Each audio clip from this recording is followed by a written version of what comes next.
సాయి ఈశ్వరాచారి అంతిమ యాత్ర చివరి దశకు వచ్చింది. అంతిమ యాత్ర నడుస్తూ ఉంది. తెలంగాణ ఉద్యమంలో తెలంగాణ జేఏసీ అంటే తెలియని వాళ్ళు ఎవరు? జేఏసీ చైర్మన్గా కోదండరామ్ అందరికీ తెలిసిందే.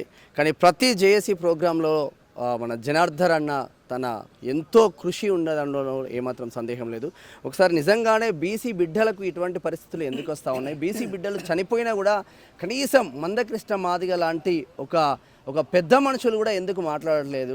బీసీ ట్యాగ్తో గెలిచిన ఎమ్మెల్యేలు కావచ్చు, బీసీ ట్యాగ్తో ఉన్న పిసిసి చీఫ్ మహేష్ కుమార్ గౌడ్ కూడా మాట్లాడలేని, స్పందించలేని పరిస్థితి. 42% రిజర్వేషన్ ఇచ్చిన తర్వాతనే కాంగ్రెస్ స్థానిక సంస్థల ఎన్నికలకు పోతా అని పొంకనామాలు కొట్టిన నేపథ్యంలో ఒకసారి జనార్దన్ అని ఉన్నాడు, ఆయన మాటల్లోనే తెలుసుకునే ప్రయత్నం చేద్దాం.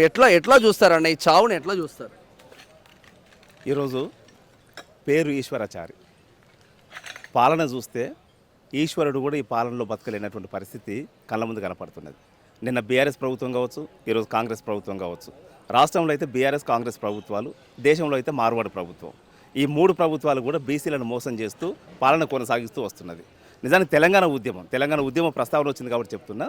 తెలంగాణ ఉద్యమ ప్రారంభంలో తెలంగాణలో బహుజన రాజ్య నినాదంతో తెలంగాణ ఉద్యమ నిర్మాణమైంది మారోజు వీరన్న నాయకత్వంలో. అదే మాదిరిగా తెలంగాణలో ప్రజాస్వామ్య నినాదంతో తెలంగాణ ఉద్యమం నిర్మాణమైంది ఆకుల భూమన్న నాయకత్వంలో.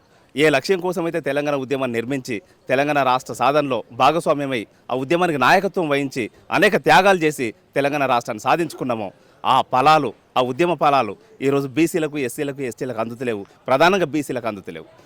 ఆ కొనసాగింపులో భాగంగానే గడిచిన బీఆర్ఎస్ ప్రభుత్వం అధికారంలో ఉన్నప్పుడు 10 సంవత్సరాలుగా చూసినాము, బీసీలకు ఎక్కడైనా ఏమైనా న్యాయం జరుగుతుందని చూసినాము. ఎక్కడ కూడా న్యాయం జరగలేదు. బడ్జెట్ కేటాయింపులో న్యాయం జరగలేదు. స్థానిక సంస్థల్లో రాజకీయ ప్రాతినిధ్యంలో న్యాయం జరగలేదు. చట్టసభల్లో న్యాయం జరగలేదు. ఎక్కడ కూడా న్యాయం జరగని సందర్భంలో తెలంగాణ ఉద్యమానికి నాయకత్వం వహించిన మాలాంటి తెలంగాణ ఉద్యమకారులందరూ కూడా రీఆర్గనైజ్ అయ్యి ఈ తెలంగాణ రాష్ట్రంలో కూడా మళ్ళీ పోరాటం చేయాల్సిన పరిస్థితి, ఆ దుస్థితి ఏర్పాటైంది. దానికోసం మనం ఆ హక్కుల సాధన కోసం మళ్ళీ పోరాటం చేయాలని చెప్పి పోరాటాల్లోకి వచ్చినాం. ఆ పోరాట క్రమంలోనే కాంగ్రెస్ ప్రభుత్వం 42% రిజర్వేషన్లు ఇస్తామని చెప్పింది. కానీ 42% కాంగ్రెస్ ప్రభుత్వం ఇవ్వలేకపోయింది. ఇవ్వాల్సింది పార్లమెంటు. ఆ పార్లమెంటులో అధికారంలో ఉన్నది బీజేపీ ప్రభుత్వం. ఈరోజు 42% కాదు, జనాభా దామాష ప్రకారం రిజర్వేషన్లు ఇచ్చే అధికారం, ఆ అవకాశం పార్లమెంటుకు ఉన్నది. ఆ పార్లమెంటును నడిపించేది మార్వాడి ప్రభుత్వం కాబట్టి వాళ్ళు బీసీలకు వ్యతిరేకంగా ఉన్నారు కాబట్టి రిజర్వేషన్లు ఇవ్వలేదు. ఈశ్వరాచారి ఈరోజు ఆత్మహత్య చేసుకోవడం అంటే ఈ ప్రభుత్వాల వికృత రూపాన్ని చూసి భరించలేక ఆత్మహత్య చేసుకున్నాడు తప్ప ఆయన వ్యక్తిగతంగా ఇంకోటి కాదు.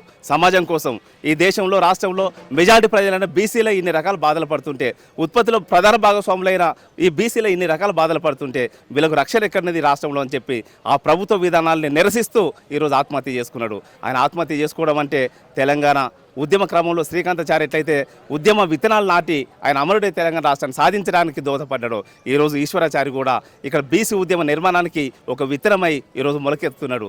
ఆయనను స్ఫూర్తిగా తీసుకొని మేమందరం కూడా మరింత సమర్థవంతంగా, మరింత శక్తివంతంగా బీసీలను సమీకరించే ఉద్యమంలో భాగం చేసి ఆ హక్కులను సాధించుకోవడం కోసం మేము ముందుకు పోతామని చెప్పి ఈ సందర్భంగా ఈశ్వరాచారికి నివాళులర్పిస్తూ తెలియజేస్తున్నాం. థ్యాంక్ యూ అన్న.